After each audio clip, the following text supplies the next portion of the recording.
Le centre hospitalier universitaire de Pala à Bobo-Dioulasso ouvrira bientôt ses portes. Cet hôpital permettra de renforcer l'accès aux soins spécialisés dans la région des Hauts-Bassins, ses environs et même au-delà.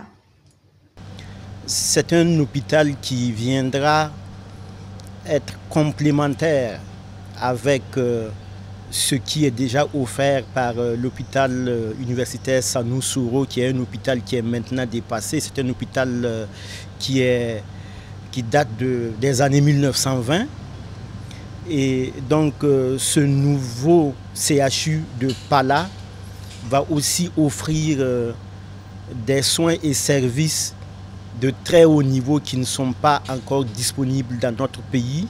Pour garantir un accès facile aux produits de première nécessité, une société d'État est mise en place. Dénommée Fasoya, cette structure facilite l'accès des populations à ces produits tout en respectant les règles de distribution. La création de cette société s'inscrit dans la grande vision du président du Faso, chef de l'État, qui a instruit la mise en place d'une structure qui pourra contribuer à disponibiliser les produits de grande consommation aux populations, respectant la réglementation de distribution commerciale en la matière. L'agence Faso Abattoir a également vu le jour, une agence qui a pour mission la gestion et l'exploitation des abattoirs nationaux et régionaux du Burkina Faso.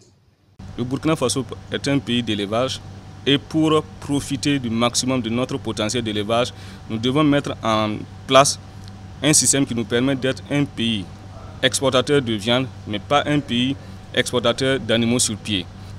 Donc la situation de nos abattoirs actuellement, nous n'avons pas une structure centralisée de gestion. Nous avons des infrastructures qui sont vétustes, un mode de gestion qui est assez défaillant, ce qui nous a amené à créer l'agence Faso Abattoir. 550 000 tonnes, c'est l'objectif à atteindre pour la production du coton-graine au titre de la campagne 2025-2026. Pour accompagner les producteurs dans la réalisation de cet objectif, le gouvernement entend subvenir cette campagne à hauteur de 5 milliards de francs CFA. Le gouvernement a également, à travers le Conseil des ministres, approuvé la proposition faite par l'interprofession coton de fixer les prix d'achat à 325 francs CFA le kilo pour le coton premier choix, à 300 francs CFA le kilo pour le coton deuxième choix et à 375 francs CFA pour le coton biologique. Pour lutter contre la fraude sur les engrais, le Conseil a examiné un projet de loi portant sur leur contrôle.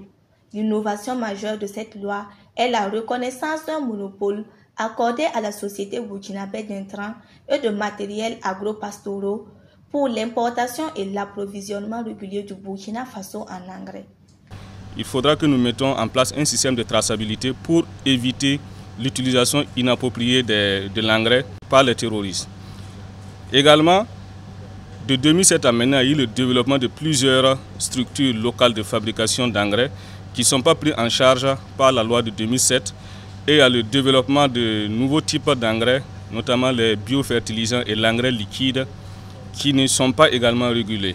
Ce projet de loi permettra d'assainir le secteur de l'agriculture, de préserver la santé des populations, de protéger l'environnement et de mettre à la disposition des producteurs agricoles des engrais de qualité à des coûts accessibles.